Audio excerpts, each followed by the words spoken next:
Hello, I'm Kim, your online hairstylist guru.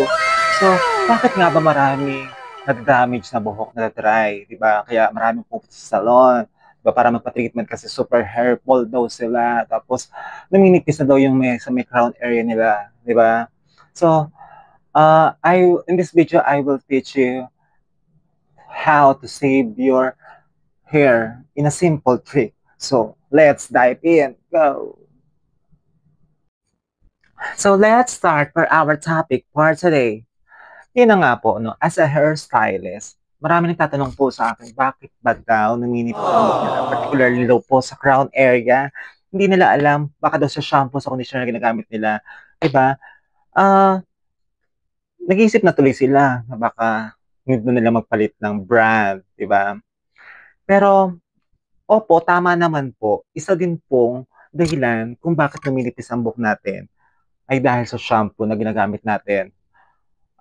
Lalong-lalo na kung ang gamit po natin ay mga commercial shampoo, yung mga regular shampoo lang po na mabibili lamang po sa ating mga tindahan, 'di ba? Pero siyempre, medyo okay naman po yung mga commercial shampoo, pero mga commercial shampoo, yung mga regular shampoo, pero meron lamang po siyang sulfate, 'di ba? Na alam naman po natin na ang sulfate ay isang ingredient na nasa detergent natin sa bahay.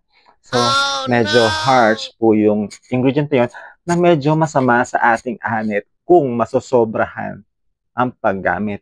So, na nga po, kung nag-iisip naman po kayo na magpalit na ng shampoo, so, instead na commercial shampoo, regular shampoo, why don't you try the clarifying shampoo? Clarifying shampoo has no sulfate content, diba? Pero hindi mo siya pwedeng gamitin everyday ang clarifying kasi madadry ng bonggang-bongga ang iyong anit. So, hindi siya pwede. Pwede naman po ang mga partial shampoo, kaya lang huwag naman everyday, di ba? Saka, tamang usage lamang ang paggamit ng regular shampoo. Di ba? Kasi, minsan, ang habol natin sa mga commercial shampoo, yung lather niya, yung bula niya, di ba? Akala natin, feel natin na mas nalilinis yung anit natin kapag mabula ang ating sabon. Ang ating shampoo, mali pala. So, hindi ko naman po sinasabi sa inyo na itapon niyo yung mga shampoo na kagulan yung gamitin, di ba?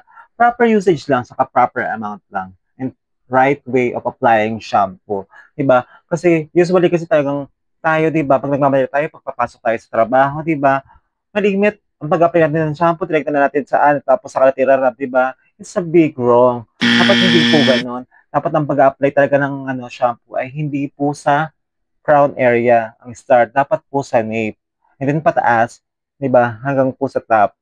Dapat po ganon ang pag-apply ng shampoo. Saka po, nakikita ko nga po sa salon, pag may mga pupuntang nanay, may kasama mga anak nila, tinatanong po namin sila, bakit po dry ang buhok ng anak nyo? Sabihin nila, tatanungin namin kung yung shampoo, di ba, na ginagamit nila. Yun naman daw ay baby shampoo, bakit nangyari? Bakit naging ganun ang buhok ng mga anak nila? Kasi nga po, ang pag-apply ng shampoo din nila sa anak nila ay mali, di ba? Kasi ang ginagawa din po nila ay circular. Dapat po, pagka in-apply mo ang shampoo, di ba? Pag may shampoo ka na, huwag niyo pong ibuhos yung shampoo sa anit ng anak niyo, tapos irarab niyo siya circular, di ba? Mali po yun. Kumbaga,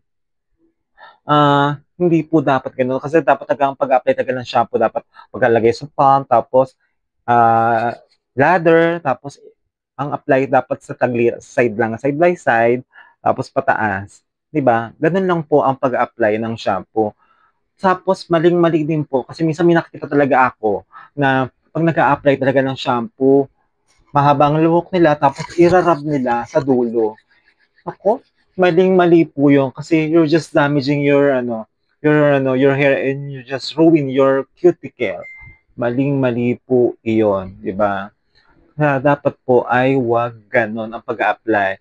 Saka sa proper way naman po ng pag-conditioner ng buhok natin, paggamit po do. Dapat pagkatapos natin mag-shampoo, medyo i-squeeze natin ng konti yung mga natitirang tubig, tapos saka natin mag-apply ng conditioner. Pero pag-apply po ng conditioner, dapat po hindi po sa anit. Huwag na natin isama ang anit natin kasi okay na yan eh. 'Di ba? Kumbaga magpo-produce ka lang ng more oil kapag naglagay ka pa ng ano, ng conditioner sa anit mo. Kumbaga, ang lagyan mo lang po yung buhok mo mismo, 'di ba?